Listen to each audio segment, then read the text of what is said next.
Hello everyone, my name's Winetta, and today I will be talking about the process of painting my first splash art. The goal of this video is to help newer or more intermediate artists that are interested in doing splash art illustrations but don't really know where to start. It is a very daunting task, as these illustrations tend to be very complicated, overly complicated, very overwhelming, and I will be talking more about preparing to make these complicated illustrations and not so much on drawing fundamentals or painting. Not to say that that's not important. Basic painting and drawing fundamentals are very important, but it's such a long topic that I would rather separate those kinds of topics rather than put them all in one really long video. I will be splitting this video into multiple chapters, so if you don't want to hear about thumbnails or you want to skip to thumbnails, you're welcome to. Timestamps will be below. Let's get started.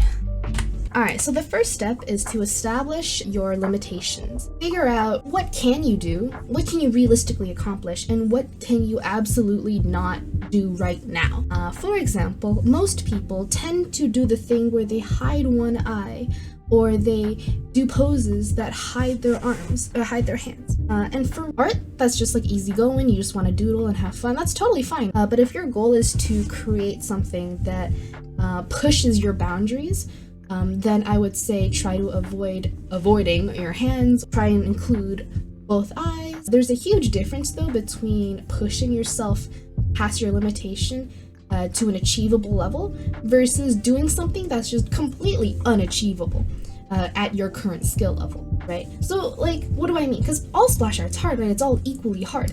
No, it's not. This is Chen Bear Pig, I think. Chen, no.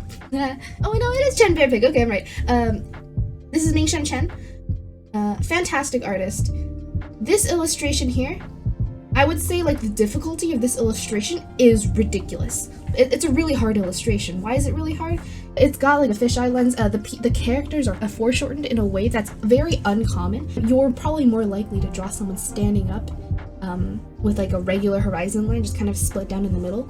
Probably more able to do that than a pose like this. This is very difficult to do. The composition is like shows a lot of the ground plane, so you have to have a very strong sense of perspective. So here's an example of a less mechanically challenging splash art. Not to say that it's not hard to do this. That's not what I'm trying to say whatsoever. I'm saying that the background is more conventional, as in you can see the horizon line. It's kind of just in the like it's where the head is, which is super easy to comprehend, generally speaking. As well, the cape, her arm, her sword, and the background character and the monsters and the tree are covering most of the background. So this Ming-Shen did not have to paint too much of the background or the floor or anything else. It's just the characters, the cape, the blood, the monster. It's mechanically easier than something like this, for example. What I'm trying to say is that when you're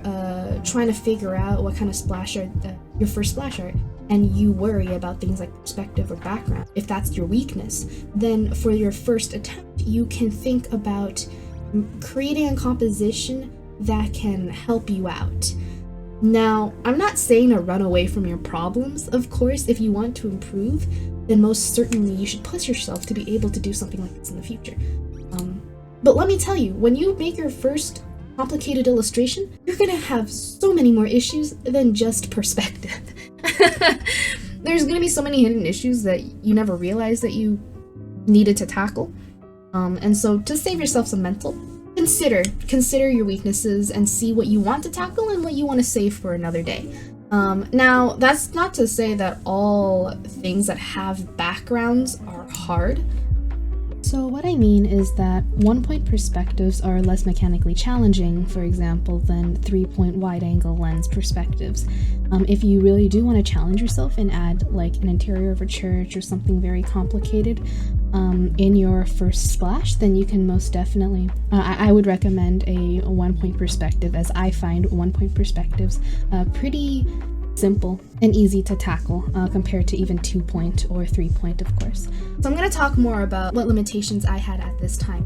My draftsmanship was really bad. I think it's still kind of bad. I didn't know how to draw outfits, which is a huge problem. for a splash artist, right? If someone had like boob plating, like boob that go like that, I just didn't know from like an angle like this or that. I wouldn't know how to draw it. That's something I have to overcome. It's not something I can. However, terrible with backgrounds, this is something that I can hide. And I kind of do by having the horizon line relatively simple. This make the setting very easy. A forest setting is a lot more forgiving than a church. All right, next slide. What are your goals? What's the mood? What's the action? What's the setting? Very simple things. So what I specifically wanted to achieve was the mysterious mood. I knew that I wanted to paint Coven Ahri. The Coven skin line is supposed to be evil and mysterious. And keep in mind, I find this hard to do because I've never achieved an illustration that had any semblance of mood before. So yeah, when you think about your mood, what makes something mysterious? What makes something cool? What makes something scary or calming? Action. The action that I wanted after the thumbnail phase, after like doing multiple iterations, my action was that I wanted Ahri to be leaping out of the smoke. Spook? Spook? Smoke. Smoke. Ahri is leaping out of the smoke with her foxes chasing the elf tracks. Now, another goal that I wanted to add was the feeling of her pulling her magic from the smoke. That is not something I've achieved before either. I knew that was going to be difficult. The setting, forest and trees. Like I said, I undercompensated myself when it came to the environment because everything else that I wanted to achieve beforehand is ridiculously difficult for my skill level. Now, I know I'm talking about a lot of prep work, and that's because I very much value mental health and like, realistic expectations. Keep in mind, it takes professionals over a month to make a splash art. If it takes professionals who are already very proficient at what they do, very knowledgeable people. If you are a new person and you're dipping your toes in these very complicated waters, you're going to have a rough time. It's going to take you more than a month. I feel like a lot of people have differing opinions about setting yourself a time limit. It's not good to spend all your time on one piece or to spend 6 months on one piece or anything. I think it's situational, and I'm gonna tell you why. I think for most artists, you should not spend like 6 months on one project. It is highly inefficient, and oftentimes if you're spending that much time on one illustration, it means you're kind of stagnant. Now, I'm going to roll back time because if it wasn't for this moment in my timeline, I don't think I would have been able to accomplish this piece. At Lightbox 2022, if you guys don't know what Lightbox is, it's an art convention where a lot of professional artists come together and they have booths and a lot of really cool artists sell their art and talk about how to get work and do portfolio reviews, things like that. A really great experience. I recommend if you can go, please go. It really did inspire me to pursue splash art after I thought I couldn't do it.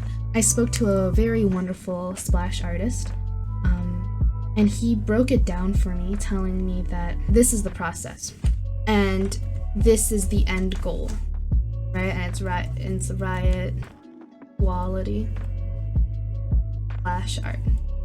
And of course, achieving this is like a really ridiculous goal.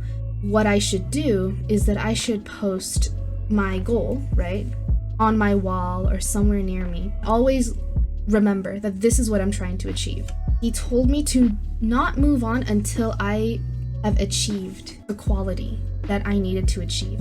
It doesn't matter how long it takes. This going from here to here can take 1 week. It could take a month. It could take 3 months. But you don't let yourself not achieve that quality. I feel like knowing myself, it would take me 6 months to move out of the thumbnail iteration phase. And he told me that's fine, that's normal. And I remember the other splash artist standing next to him. I think there were two, yeah, it was both of them. They both nodded their heads. Being told if it takes you 6 months to get out of that stage, that's okay. No one has ever given me advice like that before. I believe this advice helped me to push myself to a new level. Here's what I mean. I started this project in January. Me and D-Half, a very good friend of mine, we decided to both do this project together where we would illustrate Coven Ahri hunting an elk. He would be doing the first illustration before the level up, and I would be doing the after. These were the thumbnails. It actually didn't take me too long. It took me a lot sooner than I expected. Less than a month, a little less than a month. This was the one that I decided to choose. Eventually, and I went through like a whole process. This is not in order whatsoever. I think I changed it to this. Don't remember why. And I had a lot of pain over from a lot of people. I didn't understand how to illustrate tales. I didn't understand how to incorporate atmospheric perspective in this illustration. I was overthinking it. I was trying to understand the negative spacing in the tales, as you can see here, right? I was trying to understand the value groupings. It was such a messy ride. This basically looks like it's in thumbnail phase, but I was not in thumbnail phase whatsoever. Then I had this even worse problem of this not looking like an elk, which is really important because that's the whole narrative. I would not let myself just continue the illustration with this not looking like what I want the audience to think it is, which is an elk. People thought it was a tree branch, which I don't blame them. I didn't do a good job of portraying it to be an elk because it didn't look like an elk. It didn't have the features of an elk. So I had to redo it. I tried to draw it over again in different ways because I wanted the composition to have it so it was from a low perspective and wrapping around Ahri to frame Ahri like a vignette. But it was really hard to do that mechanically because my perspective skills were bad, and it was so difficult. And I was trying to incorporate contrast here, and I again went back into thumbnail phase to try and incorporate contrast like this, but I ended up kind of like not knowing how to do that in the render phase. And yes, this was me trying to render it. It was in the face. I was having such a hard time with the face. People were telling me to change the pose because it felt stiff. And the hair, I just didn't know how to tackle the hair. It felt like a face, like a painting of a face underneath hair. It felt weak. It took me 4 months of me going back and forth, back and forth, back and forth for 4 months. And I was not satisfied. If I got something that I thought was like, yes, this is good, I can move on, then the 4 months would not be that bad. It could take me 6 months and it'd be like, oh yeah, sure, right? But at the end of the day, the illustration got stiffer and stiffer and harder and harder. I ended up taking a hiatus, actually pretty long hiatus. And during this hiatus, D-Half ended up, also was feeling the same thing, where he didn't like any of his thumbnails. I can't find more. He did 4 of these thumbnails, but he didn't like any of them for his own personal reasons, despite me telling him that he's beautiful and amazing. He was deeply unsatisfied, and so he decided to redo his thumbnails. Look at these thumbnails. They're so good. They're so beautiful. And I can tell he was really proud. He was really happy with restarting, despite the fact that technically you shouldn't do that, right? He made this thumbnail that he just was really digging this thumbnail. That inspired me to also restart. And so I did. That was my old, and these were the new ones. It took me actually less than a week to do these. I remember just wanting to catch up with D-Half. When making these thumbnails, I thought, okay, well, how about 2 dynamic poses and then 2 kind of static, calmer poses, like one that's mundane and then the other one that's kind of like graphical. I ended up choosing this one. Actually, no, what's funny about this thumbnail stage is that everyone was choosing everything else. No one chose B. Despite what other people told me, I chose B. If this is your first splash art, I highly recommend letting yourself take your time. And if you see like a mistake, like anatomical mistakes or perspective mistakes that you know just don't just let it slide, because that's gonna be a problem they have to resolve anyways later on. The problem solving stage takes so long. The second iteration I started late August to late October. So I want to illustrate the time. So I just want to reiterate how ridiculous my timeline was. This took me 4 months. Now, the reason why I'm putting so much emphasis on my first attempt, why I'm giving you the whole spiel, is because if it wasn't for the 4 months of failure that I had, I would not have been able to achieve the splash art. the problem solving skills that I had to tackle, and the multiple mistakes that I made, such as like rendering too fast or poor value contrast, things like that, knowledge carried on. Really important. And it took me 4 months, but it very much might take you much less because maybe you've attempted multiple tries in the past, and that it's normal. It's really normal. My second attempt was from August, 1 week. The refining stage and the resolving stage took me like 1 to 2 months. I remember, I resolved, I think I got to, so what I mean is that this entire process of going into thumbnail, into refining it, and then seeing like obvious anatomical issues around here, from this point, it was October 15th. Now, as much as I preach like taking your time and not stopping until you achieve the quality, I did actually have a deadline, and that deadline was October 25th. I had to print cards and I had to fly to LA. So by the time it was October 15th, I realized, yes, I fixed the anatomy. I have a decent drawing, but I need to render it. So all I did for that week was render as much as possible. And post-processing took like a day. It wasn't that complicated. It was just playing with levels and things like that, like filters on Photoshop. It's just time to render. It's just time to get shit done. Also, I was pretty blinded. You can tell from this illustration, it's really dark. When you stare at your own illustration, it's kind of hard to tell, like, this was absurdly dark, and I do finish that in the post-processing 100%. Like, you can, it looks a lot better, but that's something that I'm going to keep in mind a lot more. I'm going to keep myself more on track to make sure things aren't too dark, too. Probably my next splash is going to be much more on the lighter side. So the point of me talking about the timeline is to show that the problem-solving stage, which is here, takes so much more time than the render and post-process. Render doesn't matter. Yeah, it's the problem-solving that really, really sucks. But if you can get past that, if you just push through that, you're gonna do great. My apologies, I spoke a lot about failure, failures and expectations, but I do think it's a very important topic to touch on. And now we can actually talk about research and taste. So when I was talking about research and taste, I'm talking about like, in terms of like composition or values or colors, who do you want to steal from, you know?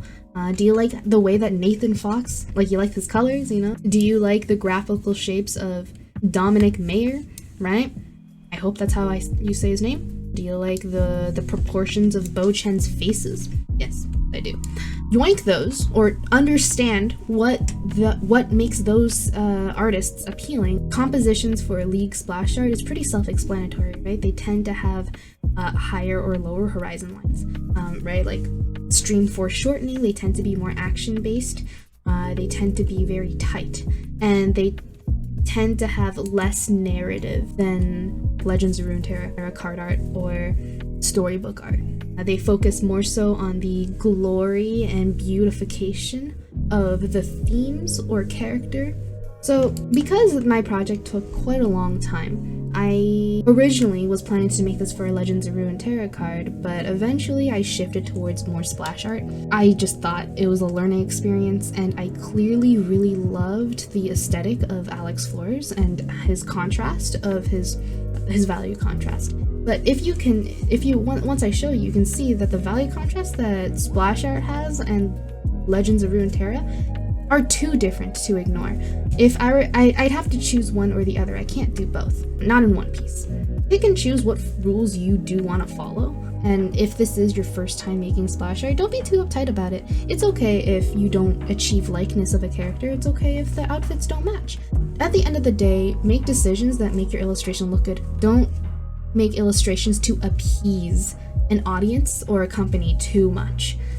You'll find it surprising how much companies like Riot actually appreciate individuality. Because once you get hired by a specific studio, they're going to tell you what the rules are. What's important is that you know how to make a coherent image, and you know how to communicate the mood, the action, the narrative. Those are things that you're practicing right now. Figuring out how to convey information rather than following the IP's rules for now. God, I hope I'm making sense. Like, I feel like I'm talking so much. Just take from other things. Take from Magic the Gathering, or study, I should say. Study from other cultures, other countries, other centuries, decades. Take inspiration from more than just Riot if you're trying to achieve Riot quality. Okay, now we're gonna move on to actually thumbnails. There are so many ways to tackle thumbnails. If you go on Artstation and you search up like Chen. And Chen is funny because he's goated. Like, he's really good at what he does to a point where it's kind of hard to break down his process. And that tends to be the case with a lot of Splash artists, right? Thumbnails, please. Did I pass it? What he achieves here is like mainly value based, right? He does a drawing, he does a scenario in his head. He has really good value control to the point where this thumbnail is pretty much like equivalent to the final. Him rendering it to all hell is just him being extra. This thumbnail here is like ridiculously overcomplicated. Like, it's not necessary to do that. He focuses on lighting, contrast, flow, composition, framing. And of course, making sure that in the thumbnail, in the game, when we do the character crop in the loading screen, that looks competent and good, right? We don't want the crop to look awkward. Hello, post-process Winetta here. I forgot to mention that when it comes to actually painting the thumbnails, you are not allowed to zoom in whatsoever. Doing so will make you kind of probably accidentally focus on details that you really shouldn't. So zoom out, zoom out, zoom out. That is like the best advice that anyone's gonna give you when it comes to painting most things, and like really you shouldn't be zooming in until you're literally rendering. So similar to Chen, I feel like Alex Flores not overcomplicates his thumbnails, but they're not really overly detailed too, I would say. But they're kind of in the middle of being just like refined and sketchy at the same time. Like, you can see like these gestural like background sketches, and then much more refined poses of the main character. I feel like Alex Flores, compared to Chen, uses more monochromatic or analogous colors, as I'll show you here. Yeah, it's clear that he starts off like monochromatic at first, then he seems to add color later, but he seems to very much enjoy putting color pretty early on in the thumbs. While with Chen, like these ones are all pretty equally monochromatic. But I think the only, like, I don't look through like all of his thumbs, of course, but like with this one, he seems to put in like 3 colors, right? Like this is like a warmer blue, this is like a tealish blue, and then this is like a yellow, right? So it's like complementary colors and analogous, 2 types of blues and a yellow. But even so, they're pretty muted, right? Like and these other splash thumbnails, they're pretty muted colors, and it fits in well because most of his splashes tend to be pretty low chroma. Yeah, you can just tell, like they're pretty low chroma overall, with the exception of like a few of these. I feel like this painting has the most amount of chroma out there, and that's because, of course, he's in the sun. There's a lot more light, and when there's a lot more light, that gives more range of color. That's why the magic is so hyper, like it's so strong, right? Even in in a painting like this, the colors are pretty muted out, which makes the magic feel so much brighter and so much more chromatic. And even these crevices here, they're super eye-catching. And even these tiny bits of blue here, where they grab the most amount of light, they look a lot more blue than it really is. It feels so much more saturated. Anyways, I just started talking about color theory. I didn't really, I get on tangents so much. Okay, I'm just gonna talk about these thumbnails, because why not? These thumbnails are ridiculously tight. Really, really well figured out. This person really didn't want to leave room for any error whatsoever. I would say this is almost tighter than even like Chen's thumbnails, right? If you're new to painting in general, you're probably going to find it tough to be able to do a thumbnail like this. And as you work on your splash art, your painting skills are going to get better over time, right? Yeah, so another example I want to use is Terrence's or Terry's thumbnails. He has a very big emphasis on simple and effective shape design and simple block-ins. I think it's also like super approachable. Even the hair, like he's of course he understands the anatomy of the hair, but we don't see like strands of hair or even like the ribbon effect right now. We just see like the crescent shape, the one giant shape of hair and the one other giant shape of hair. We see the giant overall shape silhouette of the clothes.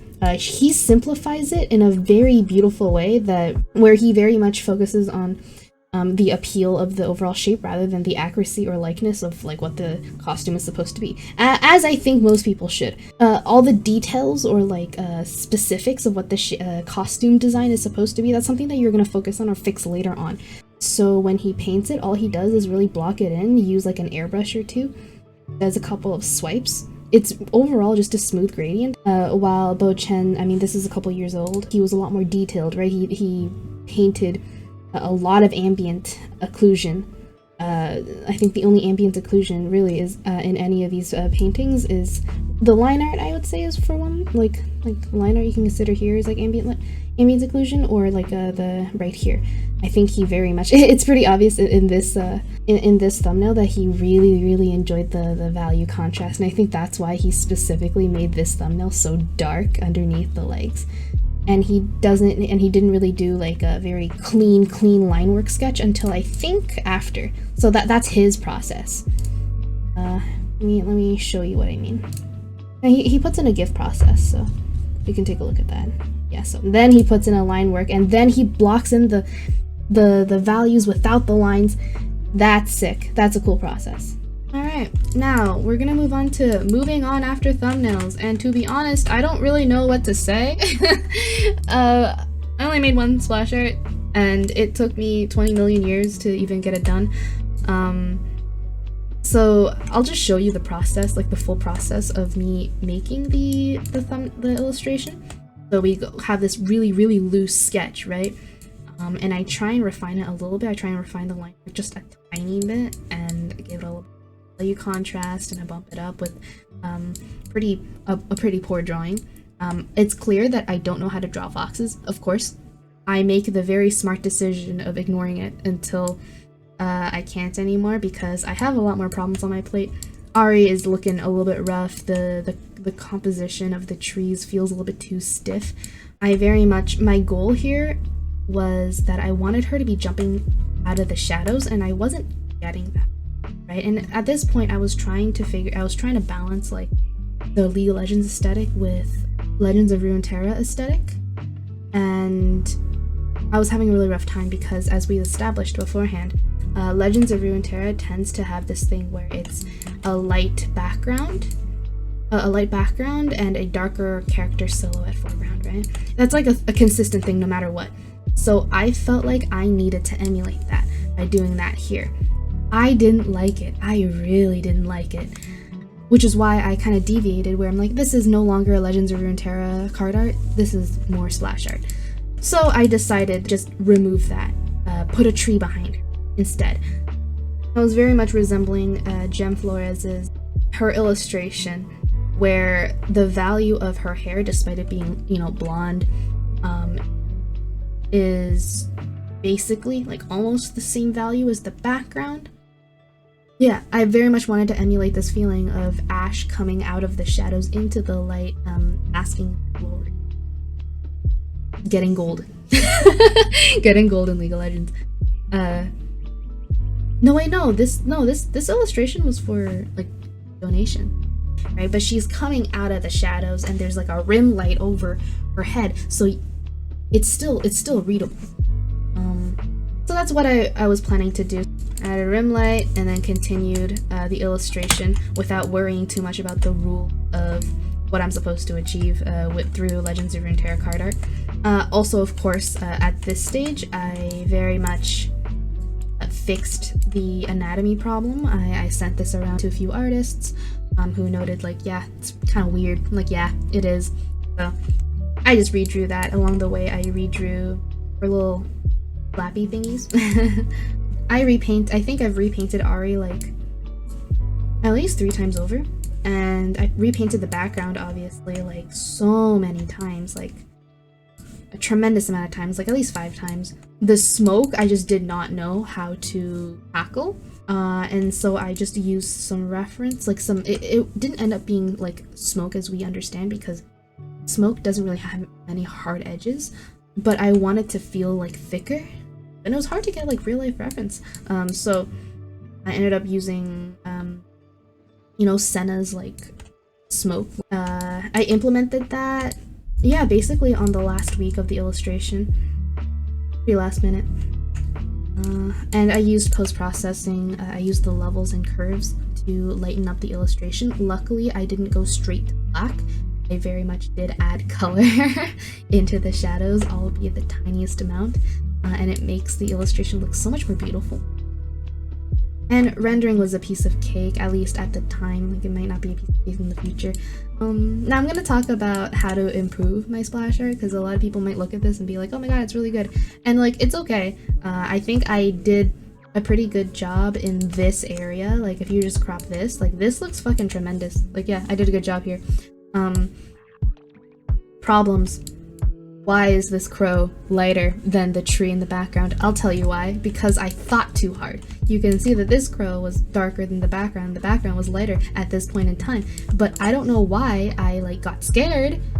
That was just a mistake that I thought like I was wrong for putting too much contrast in the foreground. But it is off. Like, you look and like you zoom out and you're like, yeah, that bird looks ridiculously way too light compared to the environment.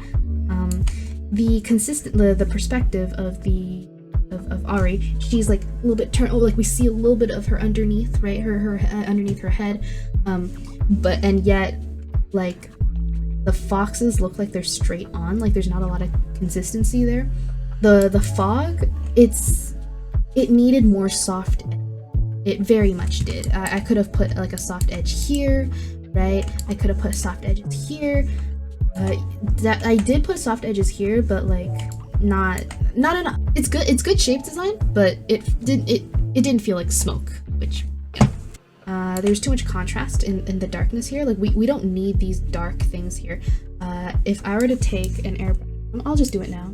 I just airbrushed it. Like, that looks a lot more like less eye-catching as well. The magic, of course, our focal point is supposed to be Ahri's face, and my intention was very much to the first focal point, right? First focal point was supposed to be Ahri's face, and then it goes, you know, we see her shoulder, and then like maybe some details of like her hair, and then our eyes gravitate towards the ball, and then it's supposed to go with her leg going down to the first fox.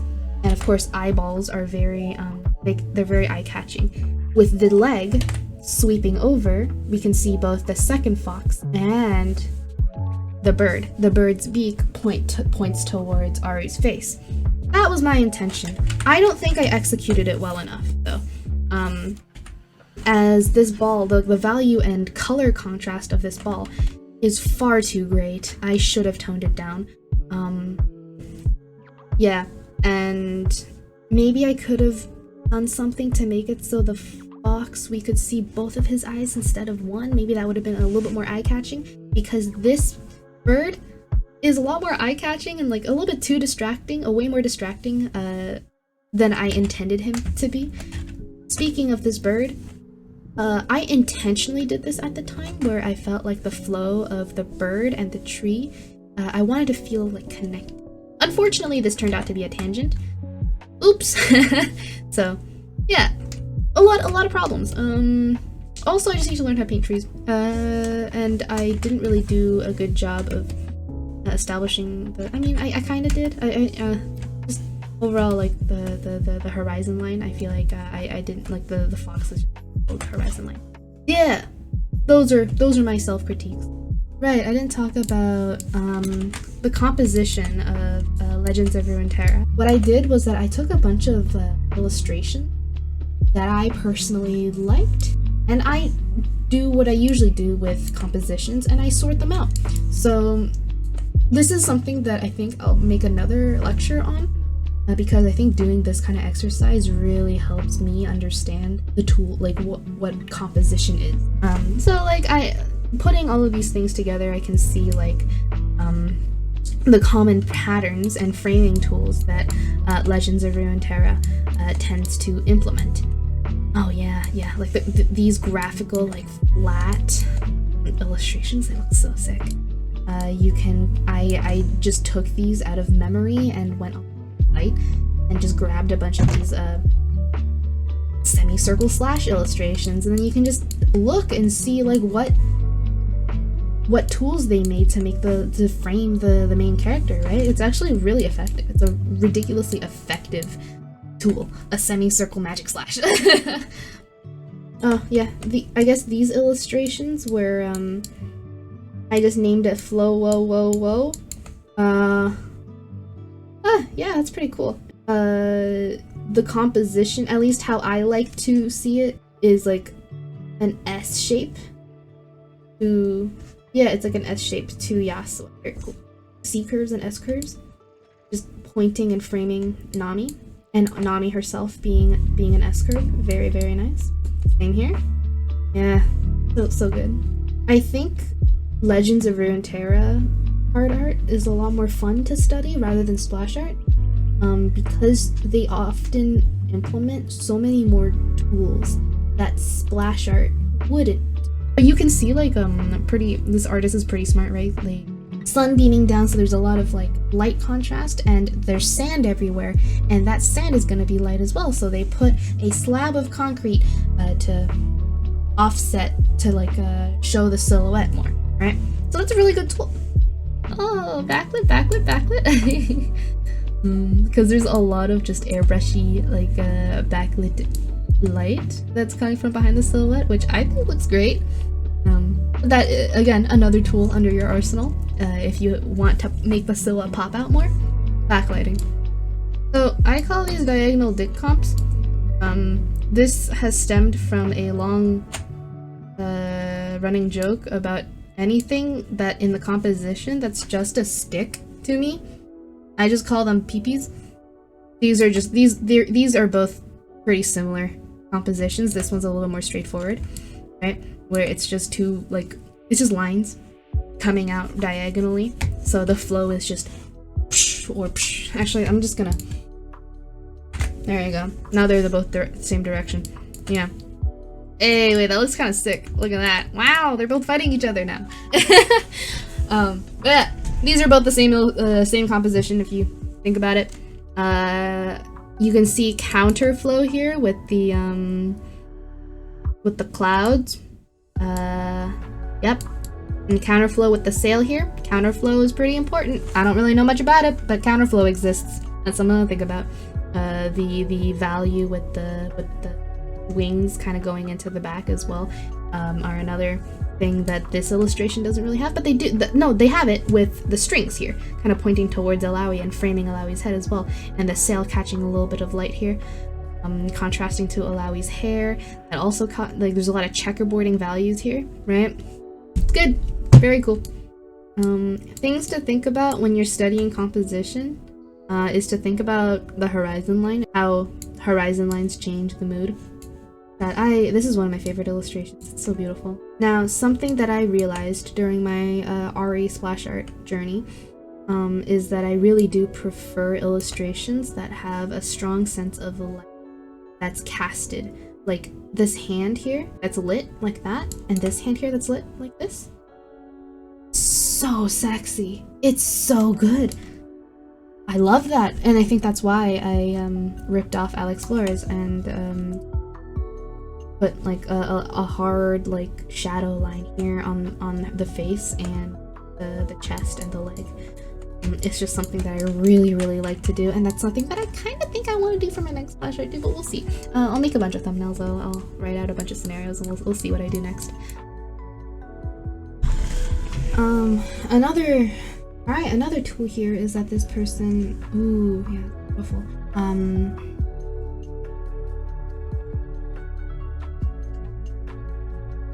And also overlap. Generally overlap is really, it makes illustrations feel like they have more depth. So I feel like a really common mistake that artists tend to make is when they draw roofs or trees, they tend to evenly space them out, and or they don't do a lot of overlap. You can say the same with these corals. These corals have a lot of overlapping. I think I'm done talking. I think I've said everything that I wanted to say. In terms of mechanical things to take away from that you need in order to make splash art, I think splash art or complicated illustrations benefit the most from having a well thought out composition. Think about composition and flow and where to put contrast and why to put contrast. In terms of like complicated painting skills, that's something that you're going to pick up eventually. I feel like it's not as important as composition and values. Your drawing skill, being able to draw a face at certain angles, or a body, or like having good anatomy and good perspective as well.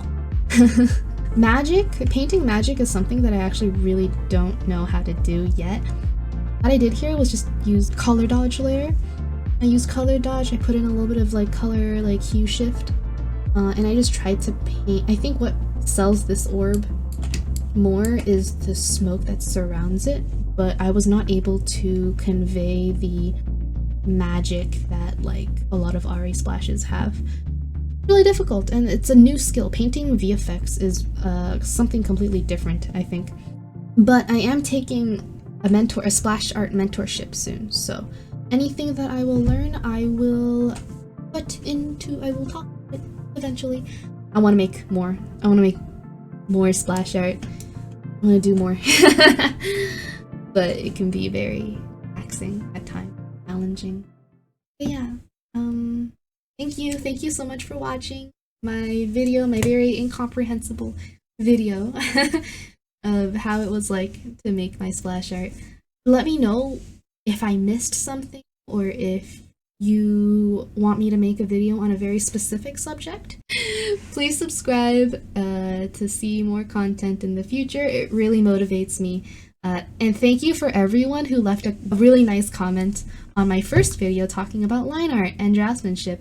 It was really pleasant to read all of your comments. Okay, bye!